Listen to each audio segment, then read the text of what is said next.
And welcome to the Alita Battle Angel live chat. I'm Jon Landau, one of the producers of the film, and we are live streaming on Facebook, Instagram, Twitter, and YouTube in over 30 countries worldwide and translated in multiple languages in real time. We'll take you behind the scenes today to help answer the questions that you've been submitting to us around the world. And I'm delighted to introduce you to my good friends, Jim Cameron, Rosa Salazar, and Robert Rodriguez. Robert, is there something you want to share with the fans? Something I've been waiting to show all morning. It's a very, a peek at an epic story about a very unique character in an incredible world. Take your look at Alita Battle Angel. Best guys. Well, finally, we get to share something with audiences around the world. And Jim, I want to start with you with a question from King Kong Cali in the UK. Okay. What brought your Really, attention? King Kong? That's his username. What brought your attention to the manga itself, and what made you decide to turn it into a movie? Well, it's an interesting history going back, I'd have to say at this point, almost 20 years. Guillermo del Toro, who's a very good friend of mine, director, Shape of Water, all that stuff, turned me on to the anime. And it was a short anime that had been done from a kind of a mashup of the first couple of books of Alita Battle Angel. That's Yukito Kishiro's manga, which we've all been living with for the last few years. And I love the anime just for its kind of poignant, simple story. And then I went out and I researched. I read all the books. I think there were 9 or 10 books at that time. And we decided to get the rights to it and start to develop it as a film. And it was for me to direct. But then, I went through a few iterations of the script, and I wound up doing Avatar instead. And it was it was literally practically a coin toss. We were developing them both in parallel, and I thought I was going to do Alita, and then Avatar pulled ahead. And so then, a couple of years after that, a few years after that, Robert and I were hanging out. And we'd just been hanging out for like 3 hours, just gossiping and being pals. They hang out. We hang out, yeah. And so he's getting in his car, and the car door's about to close, and he says, "So you got anything?" Like an afterthought, total afterthought. And in a split second, I thought, I'm not going to get a chance to do Battle Angel for a long time. So I'm doing all these Avatar sequels. So I handed it to him, handed him the baton. Yeah, that's the rest is history. You mostly do material that you create yourself, but yet you saw something in the character and in the world that made you say, I want to adapt that, which I thought was very interesting, which made me interested in the project too. Right, and then you adapted my adaptation, and that became the shooting script. You wrote the shooting script. And what I saw about it was very unique. It was similar to some of your other, like Sarah Connor and Ripley, but instead of someone with a very heartfelt character finding their warrior spirit, this had the reverse twist, which is someone who had a warrior spirit already and had to discover her heart. And, I could see immediately why you responded to it, and that's what got me wanting to do it. That brings us to a question from Lewis from Yorkshire. Robert, what was the experience like collaborating with director James Cameron on Alita? A huge fan of your work and very excited for the film. Keep rocking. Well, I mean, describe the living hell of our creative process. I went to school, first of all, on Jim's movies. When I was dreaming about making movies, he was already doing it. And I was studying Terminator and The Abyss and Aliens and going to school on all of that. And then I met Jim, and I became friends over 20 years ago. And we're into 3D and into doing multiple jobs on the set, so we kind of had a kinship in how we like to do things. But I always looked up to him as someone who's very masterful because of the mastery that he had accomplished by always pushing the envelope and very high-tech filmmaking that was always surrounded only a story that was purely about character and heart. So he had something that no one else had. So you try to emulate guys like that. And we tried to work together for many years, around times before Sin City on one project, and then later on something else, because we enjoyed each other's company and vision of what we do. But me always knowing I would be learning from him more than he would ever learn from me. Well, this is not quite true, because I've been going to school on you for years as well. I mean, Sin City for sure, absolutely. I mean, your whole deconstructed way of working against green screen and all that is so graphic and powerful. I mean, you just blew it up with that. So I just knew it was going to be a fertile you know, kind of collaboration. And I think, you know, looking back on it now, I think we can both say that it was pretty satisfying because, you know, I left you alone on the set. You know, you're a big boy, you know how to direct a movie. I came down once just to say hi so the actors knew I actually was on the film. And I remember one day, right? We were Both in shots that day too, so it actually, yeah, that's true. really motivated to have you there. We were in come more Video often. Village, Yeah. and I remember I was standing there next to you, and we were watching the screen as they were setting up the next thing, and you went, "I'm gonna go. I'm gonna go." I was like, "Really?" And you're like, "Yeah, if I know when to leave now before I start touching lights." And I loved that. I'm like, Exactly. That's it. And he left. If I stay a minute longer, I'm going to start suggesting shit. I know there were times during the production where you maybe would ping Jim an email, even though he wasn't on the set, where you'd send him an email and what type of... We got way into the weeds early on in the process. Really, he would come down to Austin, I would come up, and we would discuss it. And then when I was on the set, I could even email him a question, hoping he'd have some time to just take a look at it. Within a couple of hours, he'd send me back long answers, very detailed, very genuine. I have a whole side, you know, Word document that's probably like over a couple hundred pages now, just what I learned from Jim. He teaches you. He teaches you as you Right. go, and you get to learn things that you never did before. One of the main things he taught me day one in Jim Cameron's science fiction filmmaking class was, and this was his approach to movies, and it clicks and it suddenly makes sense, is that you're going to have a very fantastical world and a science fiction world, and the audience is going to believe in that world. You have to ground everything. Everything has to ground in a reality. And that's totally different from anything that I ever do. Right. So I like immediately, Because you go way out to I the go edge. way out to the Yeah. edge, and Yeah. it's like totally makes sense why you can buy into the most extreme sci-fi concepts in his films. And so we strove for that realism. And the Like when realism she- starts with character. With exactly. character, Rosa. and with And, casting. so Rosa, a question for you from India, from Susmit in India. How challenging was it for you to play the role of Alita, and how did you prepare yourself for the role? How did I prepare myself for the role? Well, I was lucky enough to have you guys to support me in doing that. I remember, Jim, you sent an email to Robert, said we should get her into training right now, which we were about 6 months out, so that you don't, you know, get 2 takes out of her, and then she's spent. And I really, And so that you could kick took ass. that, and I do, and I now I And do you do. kick ass. She does. But it's true. Even pretending to be Alita was exhausting because she's so capable. Her body is, you know, it's a machine. So it's even pretending to be her, you know, was exhausting, and it challenged me to the nth degree. I mean, you guys had me in training with Keith Hirabayashi, who I adore, who taught me that martial arts is not only physical strength, but also balancing and finding harmony within yourself, finding your chi, you know, harnessing the tiger, not just being the tiger. And I studied with him 2 hours every day, 5 days a week, and I was transformed. When I walked in there, I was made out of croissants.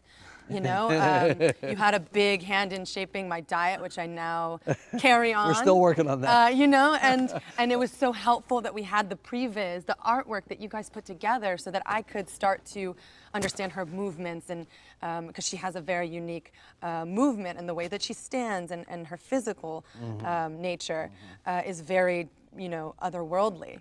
So that was challenging, getting into shape, getting strong, and I felt strong. Yeah. And it was And also you acted- about that. you acted yes, that and strength. it comes from Yeah. that. Yeah. It doesn't just happen, one doesn't happen without the other. When you are on a physical journey, transforming into a character, that other part is also in training. And I think another thing you did was you immersed yourself in the graphic novels that Kishiro wrote. And I know that Yes. because when Kishiro came and visited us on the set, you were up there, can you autograph?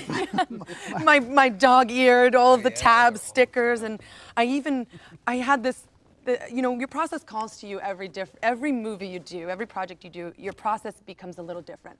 Obviously with the performance capture suit, that was another part of it. But one interesting part about it is that I printed out every single page of the first book, you know, of Gundam, and I colored it. because I wanted to spend time with her. I had already read the books. That's fantastic. I had already done I the never thought notes. of that. I had already read your, your 5-page declaration on Alita, which, by the way, you could win WGA awards for as emails. I mean, there's a reason there's a separate folder. But I spent time with her, and I wanted to care about her as much as you guys do. You guys, especially you guys. Yeah. You spent so much time with her and caring about her, and I like the way you say it. We needed to find the right people to raise her together. Yeah. And so that was a challenge. We have the benefit now of having seen the film. You know, we live with it, but we've seen it, and we see how you are the living, beating heart center of the movie. You know, and we knew that very early on, that you were kind of our ace in the hole, that the visual effects would be big and expensive and spectacular and all that, but it all focuses on you. Well, that's what I like about both of you. It's, for me, being around you two and watching your films and going to your schools of making film, you know, you both are engineering on the site. You know what I mean? Like and it makes, it's not surprising to me that you have Weta, because they do the same thing. Yeah. They're on set and they're creating in the moment. And you know, when I watch, you know, behind the scenes of Sin City and how you use the black and white against the green screen, it's just, it's brilliant. And I wanted to be a part of that. And when I see Alita on the screen, I see myself. And you both care so much about the acting. It's very important. So Robert, Yeah. in the casting process, what is it about, this is from Lizzie in Mexico City, what gave Rosa the edge over all the other actresses that you auditioned? She absolutely affected me the moment she came in and did the scenes. I was affected in a way I had never been in just a casting room, you know, and I watched the tape afterwards, and sure enough, it happened again then. I even jumped the gun a little and sent it immediately to Jim, thinking, you know, we still have a lot of people to see, but if we had to shoot tomorrow, this is very promising. What do you think about this? Yeah. You remember your reaction? Yeah, I said, we're done. You know? And Robert said, whoa, whoa, whoa, slow down, slow down. They still have to see this person, this person, this person. It's like, okay, you can see them, but we're going to cast her. Yeah, I mean, and this process, this performance capture that you guys do, I mean, we say it at the beginning, but I didn't really know from experience that the performance of the actor is truly one-to-one throughout, all the way through, and drives it. And so I knew the casting would be important, but now that I've been through the process, you really see every nuance of her performance, down to the sweat on her eye on the set that day in the character, which helps the technology go away, because at the end of the day, this has to be about a character that we really believe is there and that is as real as any other character, which is why we shot it very grounded and very real, with real actors on real sets, so that the process doesn't pull you out of the movie. Right. And then you can go with the spectacle that's being presented and the very heartfelt journey that's being presented. Well, when you are up for a role that's completely in performance capture, by the way, I only say performance capture, and I remember in the beginning I would say motion capture, you know, because that's what you hear a lot. Mocap, the buzzword of mocap, and I remember you going, it's performance capture. I'm like, okay. But as I went along the process, I was like, this is performance capture. And when I saw the bits and pieces that were starting to be edited, I was like, she's more human than human. Yeah. When I see her, that's what I feel. I feel, it's not jarring in the sense it's like, whoa, like this is a crazy trick, but it's me. And when I first, you know, got the role and I'm like, I'm wondering how much of my performance is going to be there, because as an artist, especially concern, us as artists, we're very protective over our craft. And when I saw it, I was even more impressed, because I was like, it's me. And you even put things on her face that are on my face that I wish weren't on my face. She's so me, and It's amazing when you watch the film how quickly you forget that you can't possibly be real. Yeah. Because your eyes are so big and your face is so heart-shaped, and it's a very stylized look, which comes right from the manga. You're a living manga character. I would say in the first couple minutes, you just forget about it, and you're watching Alita. Alita becomes a person. Yeah, and you're with her. Yeah. You want to be with her. Yeah, and you forget about it. You have to remind yourself that visual effects are involved. So Robert, it's beautiful. From Helmet in Germany, other than Rosa, you have a great cast. Yeah. Tell us about the rest of the cast. Oh my gosh, we got, you know, Christoph Waltz right off the bat, somebody that you know, I've known through Quentin's movies, but always wanted to work with. And when I started imagining him rereading the script with him in mind, it's like, oh my God, we have to get Christoph. Yeah. He would give all of these, you know, even scenes about technology, so much weight and heart that it would disappear. And you're now just listening to someone who's really passionate about what they do, and who's passionate about raising this daughter in this crazy world, a daughter who has a lot of power. And what do you do with that power, and how do you direct that power and not abuse it? I mean, it's a very timeless story that just ends up being very timely right now. And the father-daughter love story is at least as strong as the boy-girl love story. Yeah. I mean, that was the most powerful for me. I was so close with my father that this was an amazing cathartic experience. You know, I get to relive that relationship, that very special bond. I mean, the rest of the cast, for me, I'm a craft nerd. I love this. I love what I do, and I love the craft. And so to work with so many, I want to say character actors, but all good actors are character actors. I mean, but you have all of these amazing, I was like a kid in a candy store. Mahershala, Jackie Earl Haley, Jennifer Connelly, newcomer Kian Johnson, who just wowed all of us. He's going to steal everybody's hearts. Yeah. Okay, so Hiro from Japan Hi, Hiro. wants to know, what can you tell us about Kian? Kian Come on. is a brilliant, good kisser. good kisser. Sophia, if you're watching, you know. Kian is so open. Kian is such a kind, curious person. He emanates positivity. He's always looking for the silver lining. He's never down. And working with someone for months and months and months, you know, and you're in the process, and I'm in the suit. You want to have someone on your side that's like that, who's just full of life and buoyant and just wants to, you know, get really good at this. And he is really good at this. He has such raw ability, and he's hot. And like that's the whole thing. Dreamer aspect of it. Yeah, he's a very much like dreamer. Hugo. He's a photographer. He's a dancer. He's been dancing since he was 9. He's a full-blown artist, but he's also like not cynical at all, which is so hard to find in this town. A young man, because that's Alita.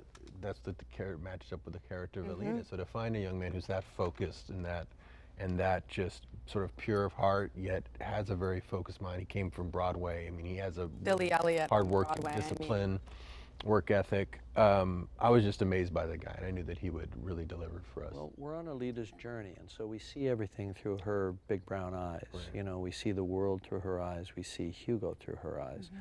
And we have to we have to see how she can so quickly fall in love with him. Right. We have to believe in that.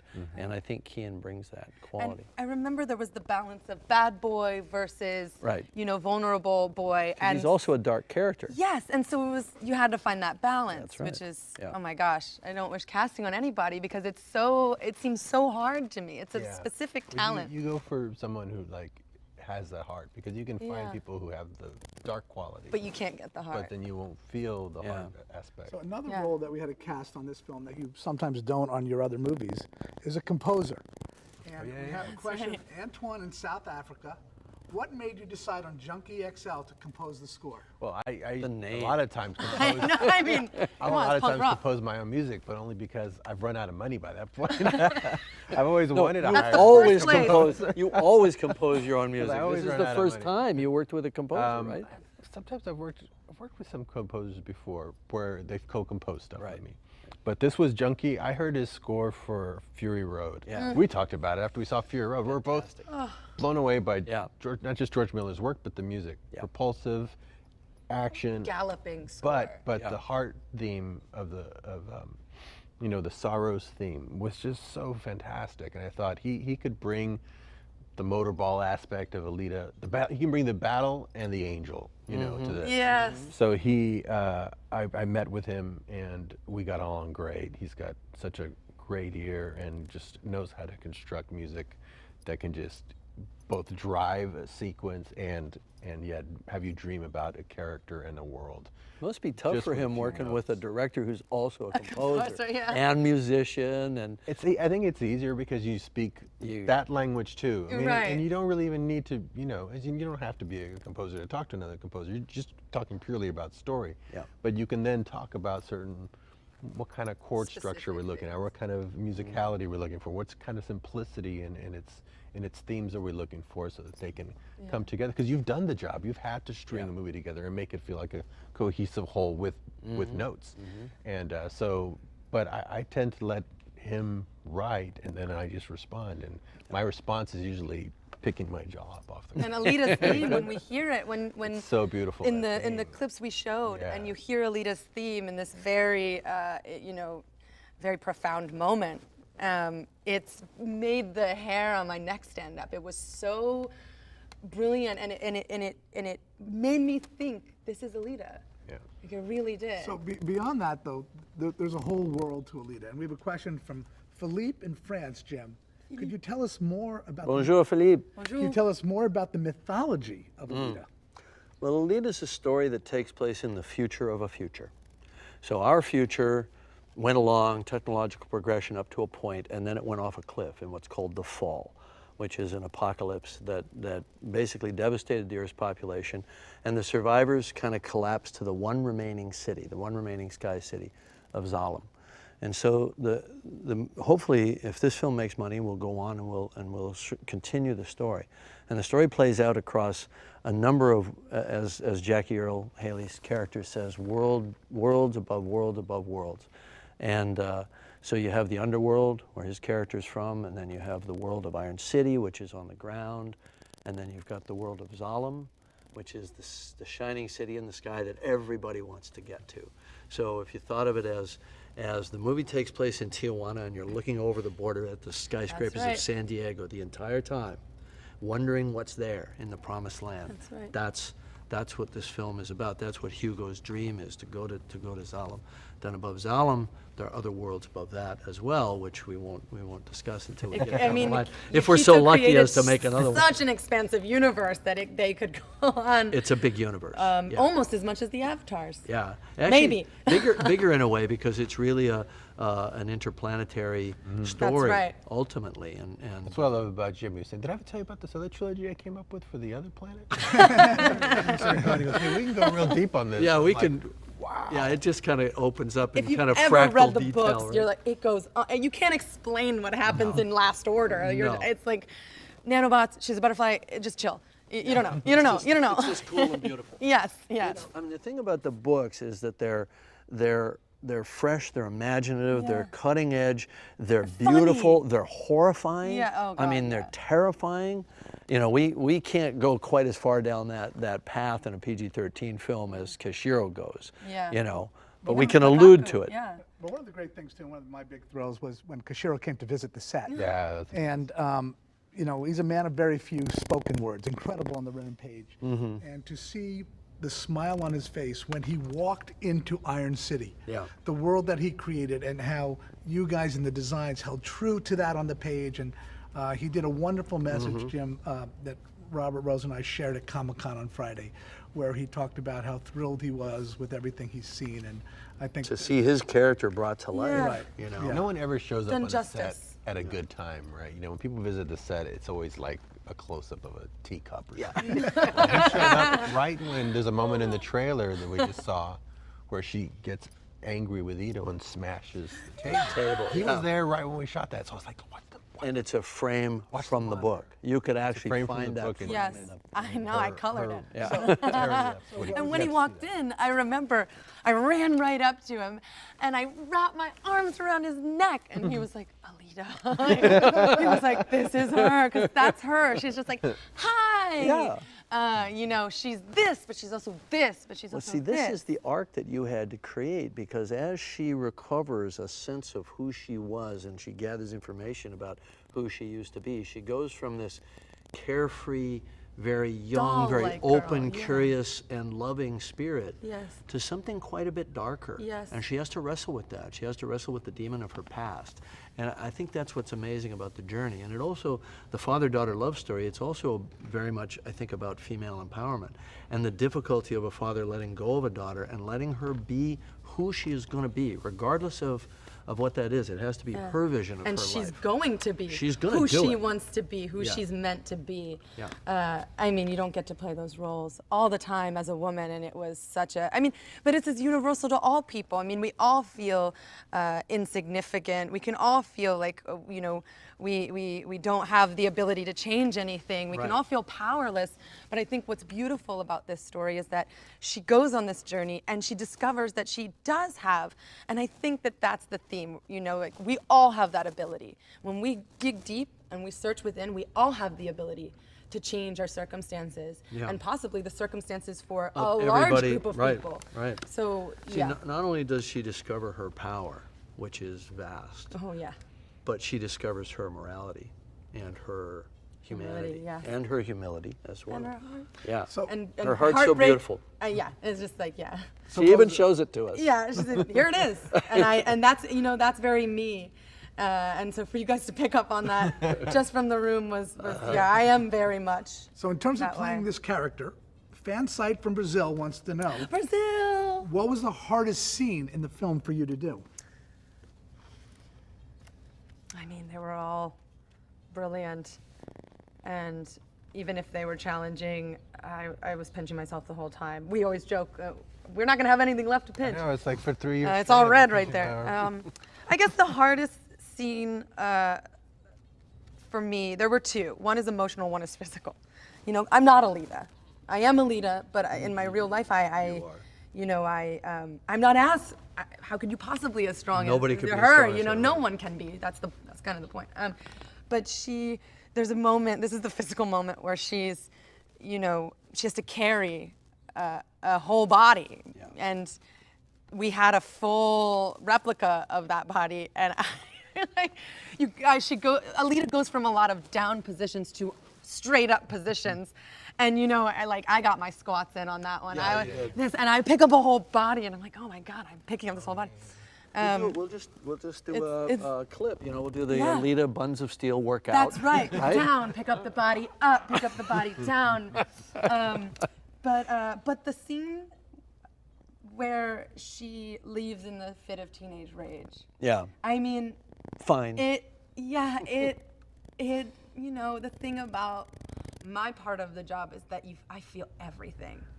I feel everything. And we're talking about the father-daughter relationship. Christoph was brilliant in that scene. He's so brilliant. He He's says so the most still. amazing thing you've ever heard, and he says it in a way that you utterly believe. Yeah, like this is, you know, he's reasoning. He tells you what And you you're want.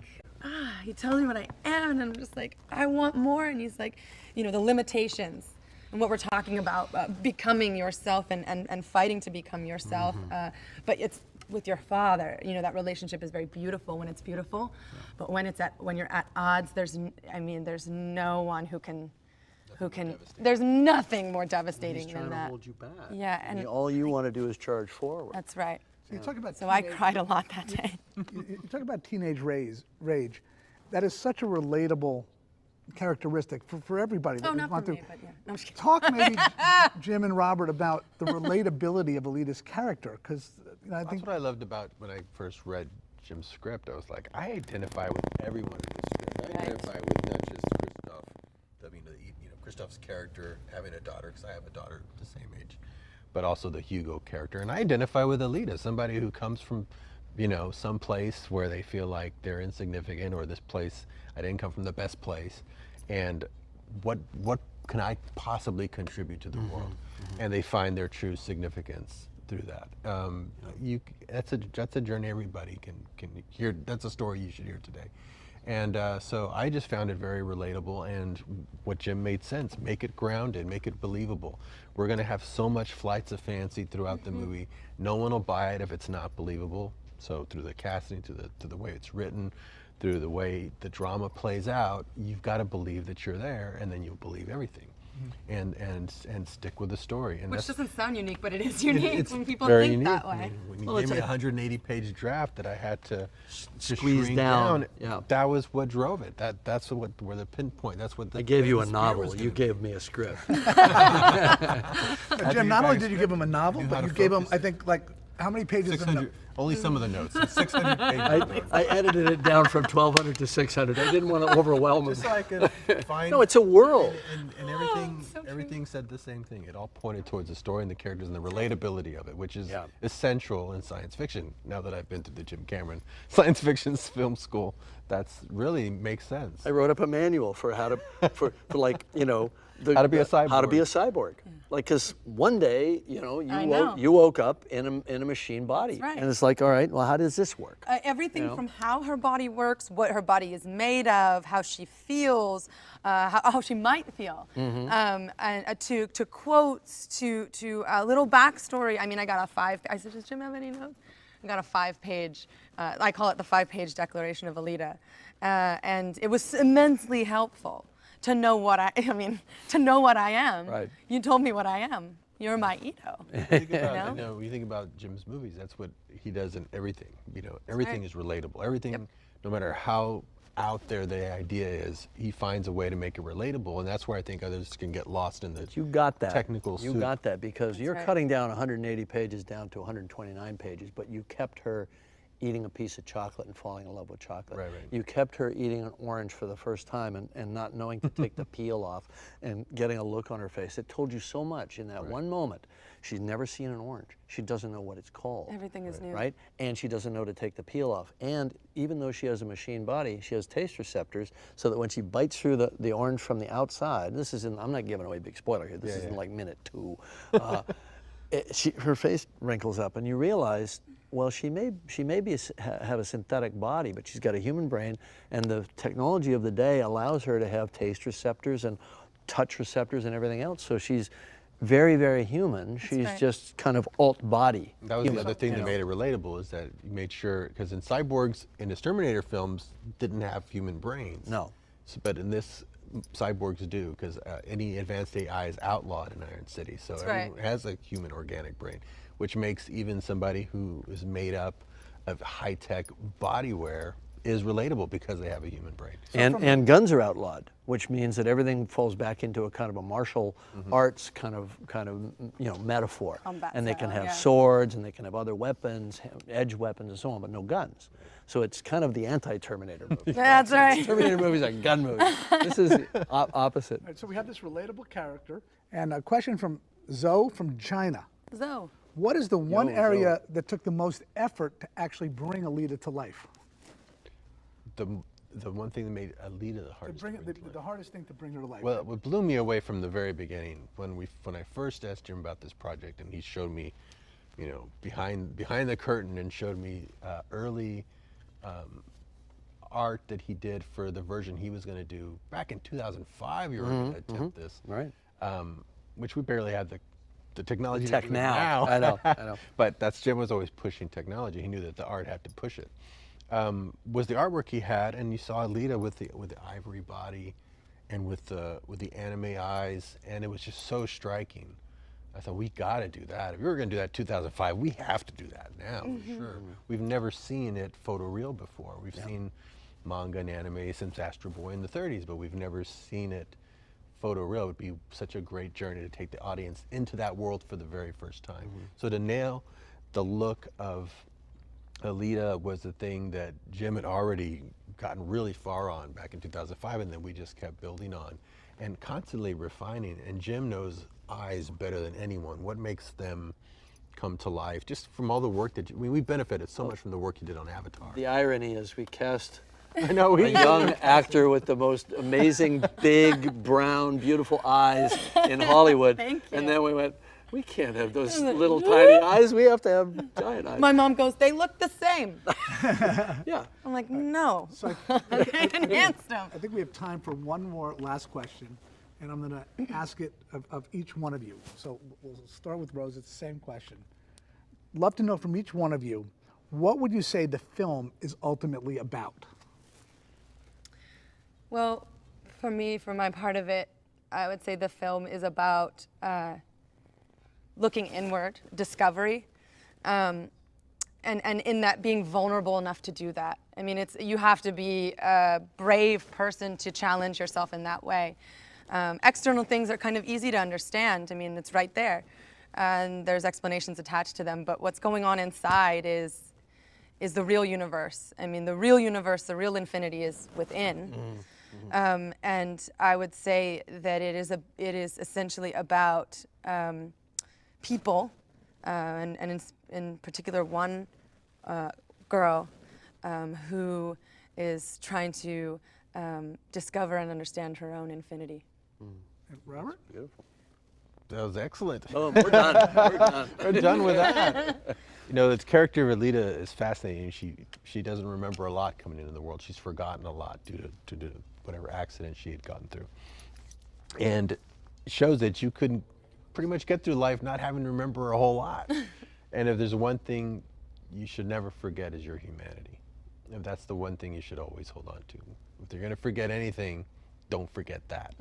And that's what my biggest takeaway from the story was. I always saw it as a story of personal empowerment for a young girl. I wrote it at the time when my daughter was 13, I think.